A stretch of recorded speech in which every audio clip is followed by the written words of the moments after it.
I'm Mehrina, focal person of Parwana Khanum Sawabi chapter, and I welcome you again to another episode of सवाबई हुनरमंदी। और आज हम आपको एक ऐसी फीमेल से मिलाने जा रहे हैं जिन्होंने अपने एजुकेशनल स्किल्स यूज़ करके माशाल्लाह से एक आला ओहदा हासिल किया है। सो लेट्स मीट हर।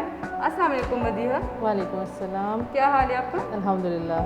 सो हमारे व्यूवर्स को अपनी इंट्रोडक्शन दें। I am Madiha Khattak and currently serving as section officer revenue division. अच्छा जी, Madiha tell something about yourself कि क्या सोचकर आप इस फील्ड में आई हैं? बेसिकली मैंने आपको पता है कि CSS किया हुआ है और CSS इज़ इनटू ब्यूरोक्रेसी। तो अब पहले मैं जो थी मैं टीचिंग करती थी और एक टीचर ही थी मैं भी, लेकिन मेरी लाइफ बहुत ज़्यादा स्टेगनेंट हो गई थी and I wanted to break that stagnancy of my life. मैं चाहती थी कि किसी ऐसी फील्ड में जाऊँ जो चैलेंजिंग हो और जिसमें मुझे डेली कोई नया कुछ करने को मिले।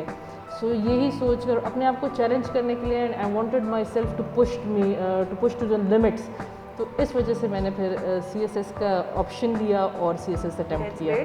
ओके, हमारे व्यूवर्स को बताएं थोड़ा सा कि व्हाट इज़ CSS, और जब आप ये एग्ज़ाम देने जा रही थी तो आपके माइंड में क्या था कि मतलब आप ये क्लियर कर पाएंगे कि नहीं? CSS basically stands for central superior services. Central superior services फिर आप जाते हैं इससे ब्यूरोक्रेसी में। ब्यूरोक्रेसी आपको पता है कि आपका पूरा जो भी सिस्टम है उसको रन करती है गवर्नमेंट का, और इसमें फर्दर फिर आपको 12 ग्रुप्स हैं जिसमें से आपको अलॉट होते हैं। 12 ग्रुप में से आपके मेरिट पे, आपकी चॉइस पे। और जब मैंने CSS अटैम्प्ट किया था तो to be very very honest मुझे उस टाइम इतना इसके बारे में आइडिया नहीं था। और दूसरा ये था कि हाँ, बैठी मैं CSS एग्ज़ाम देने के लिए इसीलिए थी कि इंशाल्लाह क्लियर करूँगी और अपनी पूरी मैंने इसमें एफ़र्ट्स भी लगाई थी। लेकिन बाकी ऑब्वियसली आपको पता है कि ये चीज़ें डाउट में होती हैं, क्लियर कर पाऊँगी नहीं, ये मुझे ज़्यादा इतनी श्योरिटी नहीं थी कि मैं कर सकूँगी कि नहीं। लेकिन अटैम्प्ट मैंने अपनी फुल एफ़र्ट्स के साथ दी थी। So what you think, it was tough और not? It was tough. It was pretty much tough, और it was tough because I was working at that time as well. और morning में मैं अपने school में जाती थी, वहाँ पे अपने स्टूडेंट्स को फुल टाइम देना, अलॉन्ग विद दैट स्टडीज़ को कंटिन्यू करना और फिर उसका एग्ज़ाम उसका अटेम्प्ट करना। तो इट वाज टफ बट अल्हम्दुलिल्लाह आई डिड इट। आप कर पाए, ठीक है। सो मदीहा थोड़ा सा ये बताएं कि what are the challenges for females, मतलब वो फीमेल जो इस फील्ड में आना चाहती है उसके देखिए, बेसिकली ये फील्ड तो बहुत ज़्यादा I will say female friendly है क्योंकि इसमें जेंडर बायसेस नहीं है। जो पोस्टिंग आपके मेल कुलीग को मिलती है वही पोस्टिंग एक फ़ीमेल को भी दी जाती है। इसमें वो जेंडर बायसनेस नहीं है and it is a very female friendly field. अल्हम्दुलिल्लाह मुझे आज तक इसमें कोई ऐसा इशू फेस नहीं आया। चैलेंजेस आपकी जो आती हैं वो ये होती हैं कि ऑब्वियसली हम फीमेल्स पे एक एक्स्ट्रा जो रिस्पॉन्सिबिलिटी होती है वो फैमिली की होती है। तो you have to take your family और अलॉन्ग विद योर वर्क। और ये सिर्फ फीमेल के नहीं है, सपोज मेल्स के लिए भी फैमिली रिस्पॉन्सिबिलिटीज़ बहुत ज़्यादा होती हैं। तो यही मुझे जो इसमें चैलेंजेस ज़्यादा फेस करनी पड़ी हैं वो यही है कि I have to take my family along with my work and specially my kids.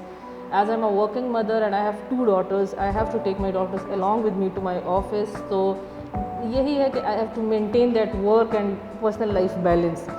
And बाकी इसके अलावा फील्ड के चैलेंजेस, तो अगर आपके वर्क के चैलेंजेस हैं तो आई सपोज़ वो तो आपको अगर आप इस फील्ड में आए हैं या आपकी चाहे ये फील्ड हो कोई भी फील्ड हो, you have to take on that challenges and you have to face this challenges. और आई थिंक के females can do it better. Any project that force you to learn something new?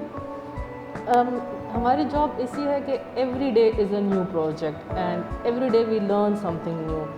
It's been 5 years कि मैं इस field में हूँ and hardly कोई ऐसे दिन होंगे जिसमें हमने कोई रिपीटेटिव काम किया होगा।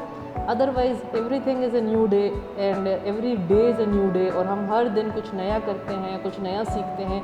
सो बेसिकली इस फील्ड में यह है कि हर दिन आप कुछ नया सीख रहे होते हैं क्योंकि नए रूल्स आते हैं, नए रेगुलेशंस आ रहे होते हैं, गवर्नमेंट की नई पॉलिसीज़ आ रही होती हैं। तो विद एवरी पॉलिसी और with every new change you learn every day. Okay, तो मदीहा आप ये बताएं कि आपको इस फील्ड में किसने सपोर्ट किया, क्योंकि मोस्टली फीमेल्स के लिए सपोर्ट ज़रूरी होती है। आपने बिल्कुल ठीक कहा, फ़ीमेल्स के लिए सपोर्ट बहुत ज़्यादा ज़रूरी है स्पेशली हमारी सोसाइटी में। एंड अल्हम्दुलिल्लाह I have been grateful in this regard के बिफोर मैरिज जब मैंने CSS के लिए सोचा था कि attempt, my father was a huge support और उन्होंने मुझे बहुत ज़्यादा सपोर्ट किया। I am always very much thankful to him कि अगर उनकी सपोर्ट ना होती I would not have been here today, आज मैं इस मुकाम पर ना होती। एंड मेरे भाइयों ने मुझे बहुत सपोर्ट किया at that time. And after my marriage my husband now is a great pillar of support for me, and I can lean upon him whenever I feel the need. My father-in-law, उन्होंने मुझे बहुत ज़्यादा support किया, आज तक कर रहे हैं। सो आई वुड से कि चाहे आप किसी भी फील्ड में हो, नॉट पर्टिकुलरली CSS, चाहे किसी भी फील्ड में हो, आपकी फैमिली का सपोर्ट और फिर आपकी इमीडिएट फैमिली का support is very much necessary आपकी सक्सेस में। So Madiha, now I'm excited to play a little question game with you. You are ready? Yes. Okay, my first question is, what modern invention are you most grateful to? Smartphone. Why? Because I can keep my children busy with it and I can be busy with it. So you can engage your children with smartphone. Okay Madiha, do you have a pet? I had a pet, I had a dog and we lost it. Dog, yes. So I'm a big lover of pets. That's great. So my question is, do you come early on time or late? Depends. Depends on? मतलब कभी कभी मैं बहुत जल्दी भी चली जाती हूँ, कभी कभी बिल्कुल on time, and sometimes I am a bit late from the schedule time, जिस तरह आज था। तो मैं ऐसे कह सकती हूँ कि मूड पे डिपेंड करता है? नहीं, मूड पे नहीं, अब सर्कमस्टांसेस पे डिपेंड करता है, क्योंकि आप जब ट्रैवल कर रहे होते हैं या कहीं जाना होता है तो बच्चे और सारा कुछ तो डिपेंड करता है कि सर्कमस्टांसेस पे। Okay, next question. So do you prefer something active or stay at home? Depend on the mood. Again, mood, हाँ, depend on the mood. Some time अगर Okay. ये है कि आप बहुत एक्टिव है तो आपको कभी बच्चों के साथ खेलने का दिल कर रहा होता है, ख़ुद कोई स्पोर्ट करने का दिल कर रहा होता है।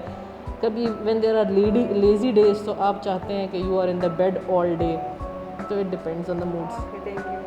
Okay Madiha, आप उन फीमेल्स के लिए जो CSS के इस फील्ड में आना चाहती है, जो काफ़ी स्ट्रगल कर रही है, उनके लिए आप क्या मैसेज देना चाहिए?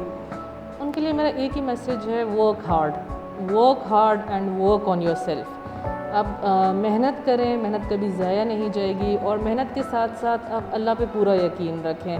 फेलियर्स आते हैं, हर फील्ड में आते हैं, हर अटेम्प्ट में आते हैं, तो फेलियर से अपने डिसहार्ट नहीं होना और आपने अपनी स्ट्रगल कंटिन्यू करनी है। और जब आप फील्ड में आएँ तो अपनी रूट्स के साथ प्लीज़ ट्रू रहें and stay true to your roots and keep a tight hold on them, तभी आप आगे सक्सीड भी करेंगी और तभी आप फर्दर अपने ऊपर काम भी कर सकेंगी।